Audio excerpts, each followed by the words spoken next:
Hey everybody, welcome into the channel. Fresh off of Senior Bowl week in Mobile, put up a few shorts talking to some guys after practice. So go and give those a watch. And if you are new to the channel or if you're returning and haven't subscribed yet, do all that YouTube stuff. Subscribe to the channel, leave a comment, leave a like, all of that fun stuff. Today, you saw the thumbnail when you clicked. 5 players that will be traded this offseason. A fun exercise to do around now, just because every team except for 2 is in off-season mode, kind of thinking of moves that they can make to make themselves better. And there's going to be a lot of Super Bowl talk next week, and I didn't want to spend the entire week, coming back from Mobile after the Senior Bowl and then just talking nothing but Super Bowl for 10 days.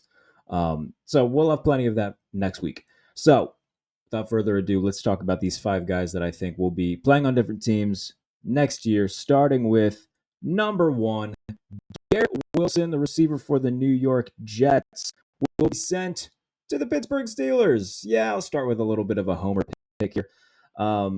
Wilson, I mean, there's been murmurs that he's looking for a new start and whatnot, especially after this season where, the Jets were expected to be a team that was in the playoffs. Some people picked them to be the number 1 seed in the AFC. Honestly, that's not what happened.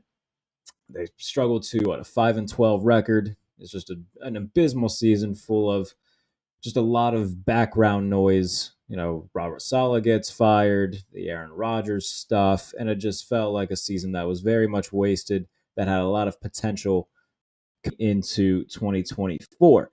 So now Garrett Wilson wanting out, and what better place to go than with his former college quarterback, Justin Fields, who in all likelihood is going to return to Pittsburgh to be their starting quarterback in 2025.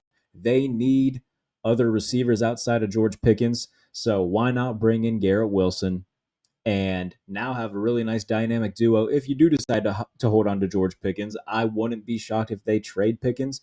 But for this exercise, let's say that they hold on to him, and now you have a duo of Pickens and Garrett Wilson. You can do much worse than that for sure, and that'll give Justin Fields a real good duo and a better situation than what he had in terms of weapons last year in Pittsburgh.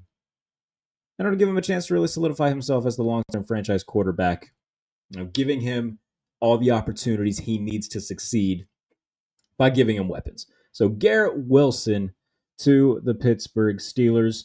Number 2, Tyreek Hill. The Miami Dolphins trade him to the Washington Commanders. Washington had a Cinderella run to the NFC Championship game where they fell short against Philadelphia. They allowed almost 60 points. They hung around for a little bit, especially in the first half. They had an 18-play drive, ended in 3 points, and then Saquon Barkley scored on the first play from scrimmage for the Eagles, and that kind of set the tone for the rest of the afternoon for Washington. Now you look at what they need offensively.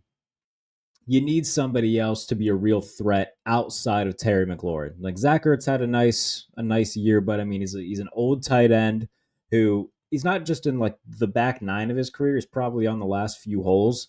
You need to get another legitimate field stretching wide receiver, and Tyreek Hill, who can catch those underneath balls and get a bunch of yak afterwards, or he can catch the deep ball. Same thing that Terry McLaurin can do.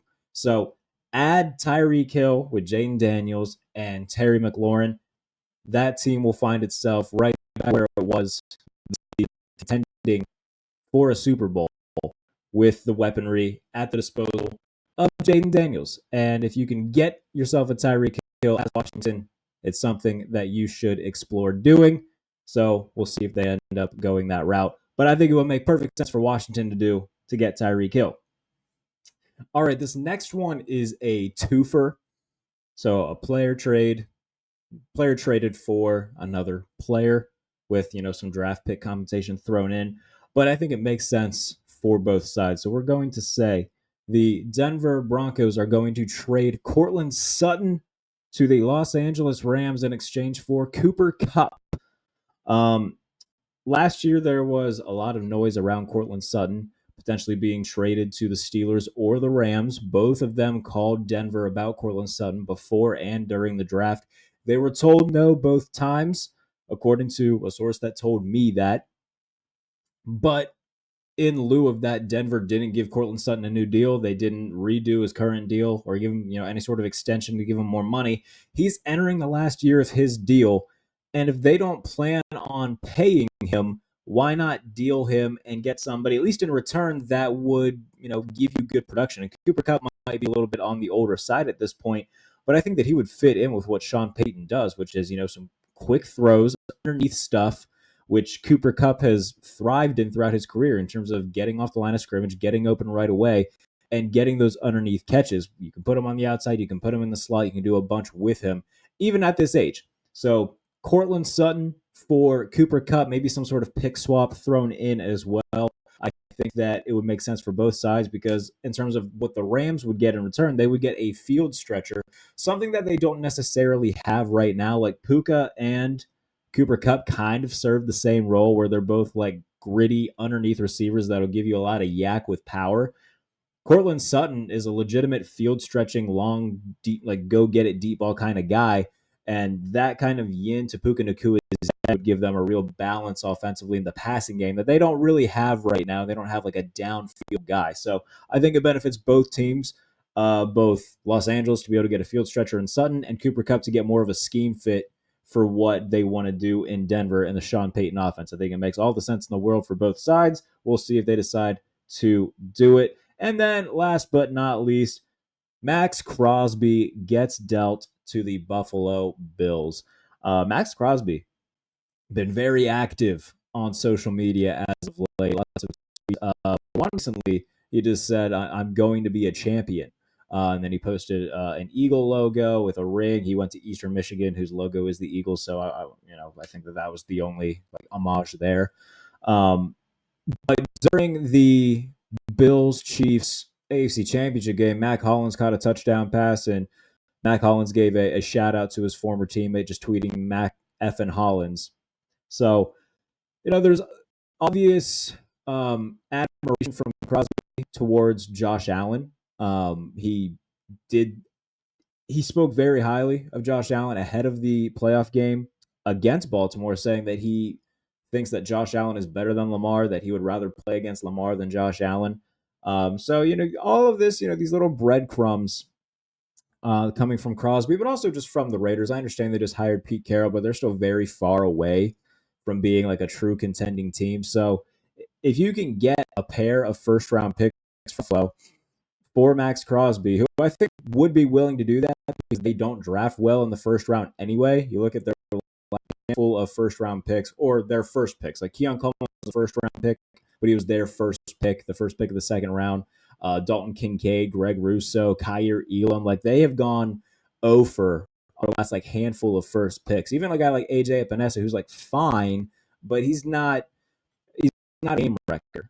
And you're not gonna find anybody in the first round that is better than Maxx Crosby, at least not right now. And if you're the Bills, you want to be in win now mode. You are going to be in Super Bowl or bust mode throughout the entirety of Josh Allen's prime. So go and get yourself something that you haven't had in the era of Josh Allen, and that is a true S-tier game-changing pass rusher, Maxx Crosby.